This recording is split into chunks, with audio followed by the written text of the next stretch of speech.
Y bueno, tenemos la suerte, gracias a que en realidad estuvimos escuchando en una radio hace un rato nomás, un reportaje que le hicieron al director de cine documentalista Nico Gil Vedra. Tuve la suerte y la casualidad de escucharlo y me recordó que hace un montón de tiempo quería conversar con él sobre un documental que se llama Traslados. Es un documental realmente impactante sobre un tema terrible que desgraciadamente a veces se pierde por la distancia del tiempo, también alguna valoración sobre lo tremendo que fue esto para la historia argentina. Tiene que ver sobre una práctica terrible de la dictadura que pueden resumirse en dos palabras, ¿no? Los vuelos de la muerte. Traslados es un documental, su director es Nico Gilavedra y creo que está comunicado con nosotros telefónicamente, es así, estás ahí, Nico. Pablo Galeano te saluda, ¿cómo andás? Hola Pablo, ¿cómo andas tanto tiempo? ¿Todo bien? Bien, bien, qué bueno que pudimos engancharte, pues esto estaba no previsto, pero no quería dejar de hablar. Estaba en mi mente, ¿viste? Esas cosas que vos proyectás, en algún momento lo tengo que hacer, y bueno, ya que estamos, finalmente Un gran trabajo de haciendo. producción. Así es, así es. Bueno, Nico, contanos un poquito, porque si bien el documental no es que se esté estrenando ahora, tengo entendido, bueno, ya participó de varios festivales internacionales. Contanos un poquito qué es lo que intentaste o intentás contar en ese documento. Sí, el documental se estrena este jueves en Cacodelsia, que es una sala de cine arte que hay en el centro, y en algunas funciones en el Cinépolis Recoleta. Uh-huh. Tuvo ya una proyección en Cannes, en el festival, en la parte de industria, y va a tener algunas proyecciones más en algunos festivales. Y lo que cuenta el documental es un documental de investigación, con testimonios, mucho archivo y con recreaciones. Y lo que intentamos desentrañar es desde el 24 de marzo del 76 hasta ahora, qué es lo que se va sabiendo y en qué momento se va conociendo sobre los traslados, que era eufemísticamente como los militares llamaban a los traslados de los prisioneros hacia los aviones para después tirarlos al río o al mar. Uh-huh. Los vuelos de la muerte. Sí, terrible la definición que se le dio, no sé si en ese momento, claramente no, para que no quedara identificado, pero después muy ilustrativa esta definición de lo que se hacía. Yo me acuerdo que vi un corto, que no sé si existe, digamos, o yo lo vi de casualidad, si es conocido o no, en realidad, en el cual se mostraba era una ficción, ¿no? Pero que nos sirve un poquito esta anécdota para contar qué es lo que pasaba en ese momento.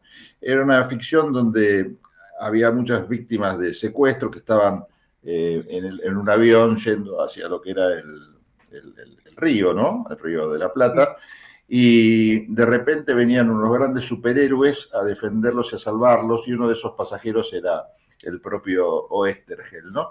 Y bueno, y lo que hacía era jugar en una terrible ficción con esto que pasaba por la cabeza de alguno de los de quienes cruzaban estos vuelos de la muerte, quizás imaginándose que eran rescatados finalmente por alguna suerte de superhéroes que eran fruto de la imaginación de Héctor Oestergel, también quien padeció un final parecido a quienes protagonizaron estos vuelos. ¿Qué es lo que pudiste desentrañar o contar que gracias a la investigación que te llevaron a hacer este documental pudiste saber que no era conocido, Nico? Bueno, hay muchas cosas. Primero, cómo a medida que fueron apareciendo los cuerpos en la costa uruguaya, primero a las semanas del inicio del golpe militar y después en la costa argentina, cómo los medios trataban el tema, porque Uruguay apenas aparecen los cuerpos en abril del 76, ya empieza a publicar. Ellos, para no hacerse cargo de esos muertos, decían que eran ahogados de unas orgías, de unos barcos pesqueros orientales, por los rasgos que tenían los cuerpos después de haber estado tanto tiempo en el agua.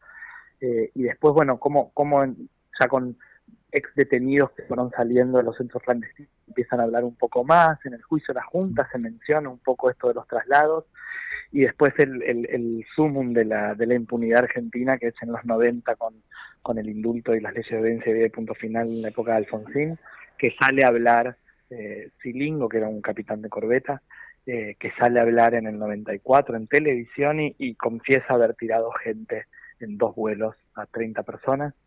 Eso, nada, es tremendo de verlo, nosotros lo contamos a través del archivo y es tremendo de verlo porque era un momento en donde no había justicia en Argentina. Entonces, ver cómo la sociedad frente a eso después también se moviliza y pide justicia, y cómo después en el año 2004, con las aperturas de las causas de lesa humanidad, empieza a haber un poco más de justicia hasta el 2021, que es cuando se llega a la sentencia por los juicios de Campo de Mayo, y también hay sentencia para pilotos, que eso era algo que no estaba aprobado hasta ese momento.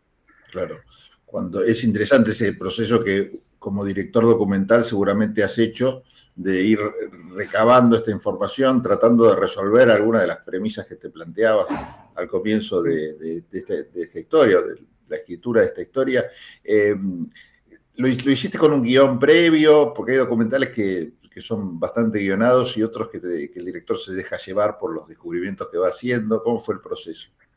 No, lo que hicimos fue, bueno, una investigación muy importante con Eduardo Anguita a la cabeza y Daniel Cecchini, perdón, y eso nos daba, toda esa información nos dio como un camino a seguir en cuanto a qué testimonios, a quiénes entrevistar y qué testimonios más o menos conseguir de cada uno, y después de ahí, bueno, el guionista avanzó en unos armados sobre la historia, y después también en la edición, a medida que uno va editando y va llegando a distintos cortes de la película, uno va encontrándola. Los documentales son algo muy vivo, que todo el tiempo uno va encontrándole alguna vuelta para poder seguir contándolo y que se cuente mejor.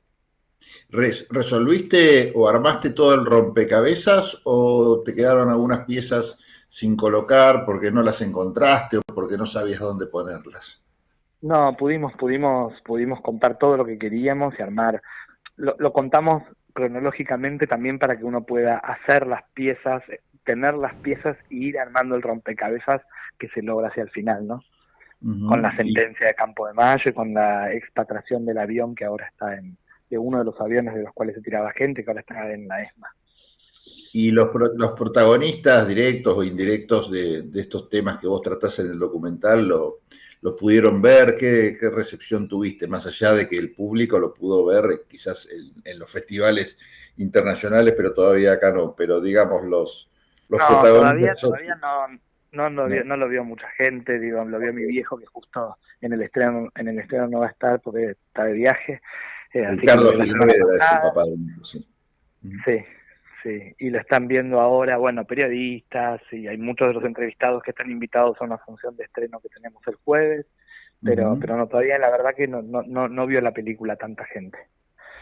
Te hago una última pregunta. Estamos viendo en el afiche, bueno, que menciona a la productora, que es Orca Films. Corregime si esto no es así. La idea de No, es Zoe correcto. Hodgson. Sí, todo esto es la idea de Zoe, que Zoe Hodgson, que me convocó a mí cuando yo estaba editando una película el año pasado, en marzo, y ella tenía la inquietud desde su adolescencia de hacer un documental sobre este tema, y ella es la que me convoca, y después se asocian con Infobae y con Cimarrón para llevar adelante la película. Y te quería contar sobre esto, porque durante el tiempo que vos hiciste la producción era anterior al gobierno actual, que tiene una particular visión sobre el cine, particularmente sobre los documentales, sobre los festivales, en fin, todo es de público conocimiento. Vos pudiste igual trabajar con otra concepción que se tenía hacia el cine. ¿Cómo estás viendo esta nueva etapa que se está viviendo ahora? Y muy, no sé, atento, ¿no? Con las medidas que toma el gobierno actual con respecto al cine y a la cultura, preocupado por lo que está pasando con el Inca todo este año, que está prácticamente inmovilizado, y nada, esperando que haya una escucha distinta desde el Estado, porque el Estado es necesario para producir películas y para acompañar al cine argentino, que es una de las mejores publicidades sobre nuestra historia y sobre Argentina que podemos tener afuera y acá. Y nada, esperando que el Inca pueda salir adelante, porque hoy por hoy está totalmente parado. Nicolás, bueno, te agradecemos mucho esta charla. El jueves vamos a poder empezar a ver esta película, que supongo que se dará en alguna de las salas de circuito, ¿no? Local, que todavía quedan en pie, así que esperamos que esté mucho tiempo en cartel y, por supuesto, seguramente después irá a parar a las plataformas, pero creo que es obligación de todo argentino de bien de ver en algún momento Traslados, esta película documental dirigida por Nicolás Gilavedra, que estuvo en contacto con nosotros. Gracias, Nico. Te mando un abrazo. Por favor, gracias a ustedes. Un abrazo grande. Hasta Seguimos luego. nosotros del programa. Chao, Nico.